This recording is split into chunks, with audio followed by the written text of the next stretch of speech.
It's 21 past the hour. Vanessa back with you here on KC in 60. And we have a special guest about to join us. So, the drum roll, please. He is one of the biggest fans of the Radiochick ever. And he joins us now from the Boogie Down Bronx. Please welcome Jim Mattress Man Graham. Jimmy, how are you, buddy? Such a build-up. How can I live up to that? You got a drum roll and sound effects. My God, Next thing I I'm going to feel be like doing I'm drops. on big-time radio here. Right? I'm going to be doing drops soon. You got to get Butchie's drop board for me. Oh, then you'll have me for life if you didn't already. So how you doing, brother? You doing okay? If Casey in 60 starts using the Grouchy Abe drops, I'm here. I don't think I could do that. I don't think that would be fair to Leslie to steal her material like that. But we should bring it back once in a while. I don't know if it's nonsense or what. Poor Grouchy Abe, 93 years old. I didn't know he was that old too, man. Boy, oh boy. My God. So how are you feeling about all this? Look, I'm not going to pretend I'm not a little sad, and she may not want us to be sad, but yeah, I'm sad, and that's exactly. It's funny that you chose the words, the heart and soul of shovio. Did you get any inspiration for that particular phrase from anywhere, Casey? Me, I did, and it was from you, and you basically said it today to her when you shoved in. And that's what I put. I put that on her Facebook last night. Yep. And it is the God's honest truth, isn't it? It is indeed. And you know what? For anyone left who does not already know this, I have been a fan of Leslie's literally since her very first New York show, way back in September of '99. I followed every I followed every incarnation of the show since then. How did you find her originally?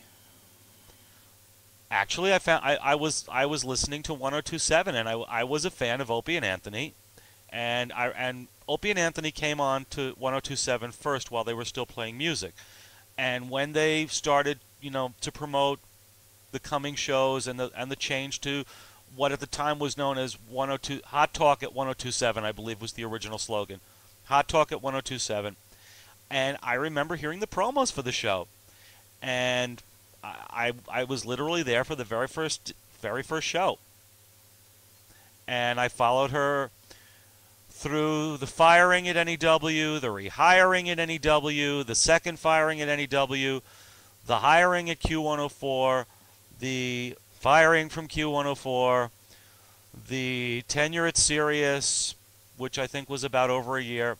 I was always on her email list, and I remember shortly after she left 104 in the morning and was replaced by Jim Kerr. That was the reference I was making earlier. Yeah. I remember getting an email from Radiochick.com saying that we have just signed on to Sirius, and that immediately sold me, because this was a year before Howard Stern was signing with them anyway. And I thought, wow, Howard's coming in a year, and I get the chick now? So I immediately ran out and picked up a Sirius boombox. Yes, Buckman. Yes, another reference from the past. Buckman, Viking Mike. And when she went over to Free FM, and I remember when Free FM flipped formats and they dropped everybody, including her, I sat and I waited, and one day there it was again in my email. We're starting the podcasts. Come to the radiochick.com for the podcasts. How long did that last? That was a good, I think it was about 6 or 7 months before they launched Shovio. Okay. And I frankly, I loved the podcast, because the podcast would play all the classic stuff from NEW, and they pulled out material from everywhere. Apparently, her and Butchie have huge archives. They don't have everything, but they have almost everything. Wow. And that was no holds barred too, right? I mean, they had no FCC to worry about. They could say and do what they wanted. No restrictions whatsoever. No restrictions whatsoever on the podcast, which is actually kind of funny, because they could play uncensored things that were censored when they were on, WNEW. Although, frankly, WNEW let them get away with murder. Butchie has referred to that time as the Wild West because it was completely off the hook. It was completely unhinged. And the funny part is, I forget in what context it was, but there was some podcast that they were playing some classic bits on, and Leslie was like, "Oh my God, that was back when we could still get away with saying ass," which they couldn't do at the. There were things that they could do initially that by the very end they were just so down tight on every little ridiculous little thing that it was just funny.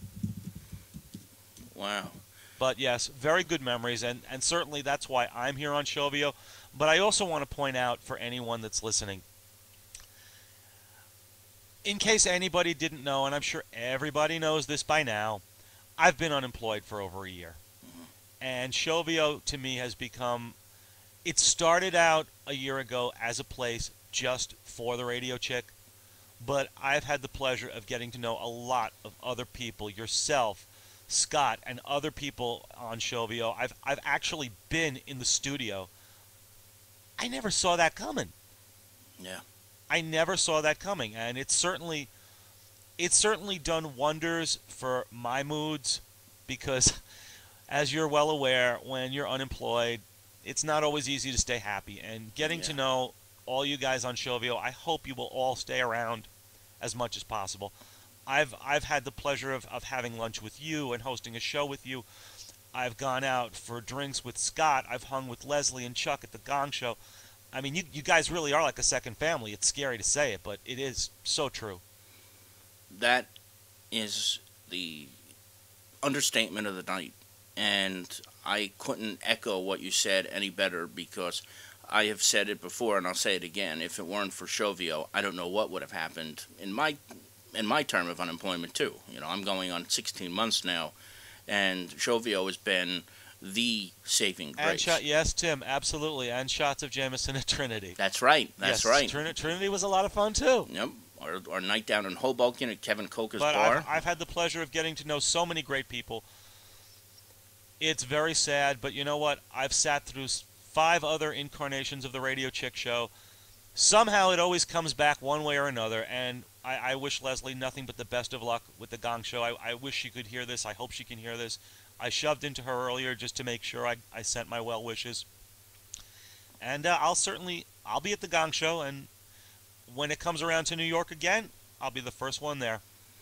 On the way out, what is the one thing with Leslie or Leslie's show that you think you're going to miss the most, or that you have missed the most in the past? I'm gonna have to steal from what Scott said earlier on Showcase. She was funny, she was edgy, she was brilliant. The chemistry has always been there with her and Chuck. The chemistry was always there with her and Butch. I actually remember the very early days of the show before they brought in Chuck as a regular. Chuck had been around NEW. Chuck had, guested a few times on Opie and Anthony. But when the show was launched, they brought a third person from Boston named Mike Adams. And I could think of 20 memories, but one of my funniest memories of the Radiochick show was actually, I guess, maybe 6 or 7 months into the show. The guy Mike Adams had a horrible habit of never showing up on time and often not showing up in time for the show. Oh, God. And he once called in at like 11 o'clock to say he was on his way, and Leslie was absolutely losing her mind going, "What do you mean you're on your way? Why are you here telling me you're on my way? Your ass should be here." And she subsequently fired him on the air, locked him out of the studio, and the entire show was basically her yelling at the door. And I remember this as if it were yesterday. It was one of my days off from work. And I had my Walkman on, and I was in the laundromat doing my laundry, listening to the show, which at that time I think was like 10 o'clock in the morning. They moved the time slot a couple of times. At one point it was 11, and another point it started at 9. But I just remember being in the laundromat, doing my laundry, and absolutely laughing my ass off because it was so ridiculous and it was real. It was not staged. Yeah. It was real. My goodness. My And goodness. those are the craziest memories. I mean, there's another classic where she was interviewing Brett Butler, the comedian, and I believe that was also, I think, at 1027. And Brett Butler basically called her a bitch and stormed out and threw an ashtray at them. That's a classic moment. There are so many. She's doing Gong Show now. She was doing the Gong Show years ago on Sirius, and she actually had Chuck Barris hosting it. Unbelievable, huh? What is so many classic memories. And Viking Mike is hopefully mentioning there will be Paul more memories Stanley in the future. Oh yeah, there was when she was working for Q104, she gave an interview to some magazine. I think it might have been Rolling Stone or maybe Time magazine. They were talking about how Kiss was up for the Rock and Roll Hall of Fame, and she basically told Paul Stanley the minute he walked in the studio, "I know I'm going to get shit for this, so I'm going to tell you up front, I don't think Kiss belongs in the Rock and Roll Hall of Fame." Mm. And the interview just kind of went downhill from there. Oh God. Nice to say.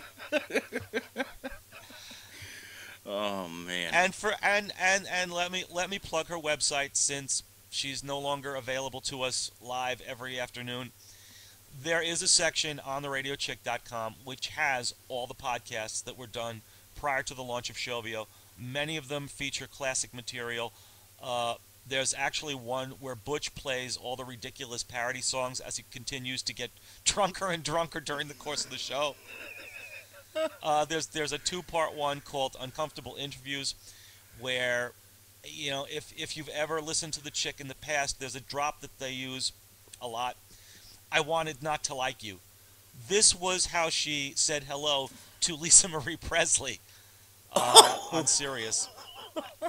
The first words out of her, I wanted not to like you, but I do. Oh my God. Oh my goodness. There are so many great memories, and thank God I've downloaded a bunch of them. I feel like I should put them on my iPod or at least burn them to a CD. But a lot of memories. Man. She brought us here, but we stayed for all the other good stuff. That's right, and we will miss her. But as you say, somehow she's always managed a way to reincarnate, and the show comes back, and we can only hope and pray that there's a number 7. God, I hope so. Right? Man, I do too. And God, I hope so, because I've had the pleasure of meeting her in person now several times, and I've had the pleasure of meeting Chuck. I hope to get a picture with the two of them Sunday night, because that would be. I got one with just her last time. I want a photo with her and Chuck at the Gong Show. Yeah, make sure you get it. And hopefully I'll get one. Yeah, you will. And Saab just had might be my last chance for a while. Saab just had a very good point too. That some of those classic moments would be good to bring on your show and reminisce too. So that's may not be worth watching, but listening to. I could do that. I don't know if I could do that. I don't know how many people might get a kick out of it. If there's a demand for it, it could be a new segment called "What's Worth Listening to." Yeah, exactly. Same concept, just a little different. That's all. Listen, this. I don't think she'd move to L.A., Mike. She hates it. Yeah. She's repeatedly said how much she hates L.A. But hey, even if she did move there, no reason she can't broadcast from there. She's got Shovio. We've got the internet. Yep. Maybe that's what it Anything might that take. brings them back, although I don't know about that. She's well known for her dislike of L.A. I don't think she would ever go there. That's true. That is true. Man, well, as Timmy Gillette put, you are certainly a chicklopedia, and I think that's as brilliantly stated as you could. And truthfully, I cannot thank you enough for letting us into this here and letting us share these memories. The reason I have this ridiculous amount of knowledge stuck in my head, I'm sorry, we're stepping on each other again. No, it's okay. The reason I have this ridiculous knowledge is because, frankly, I worked in a place where I was alone for 10 to 11 hours a day, and that was my entertainment. And I didn't have a lot of customers all day, and I would listen to her, and I would listen to Ron and Fez, and I would listen to Opie and Anthony. She just happened to strike a chord and be my favorite. Exactly. Jim, thank you very, very much for sharing this stuff, and I'm very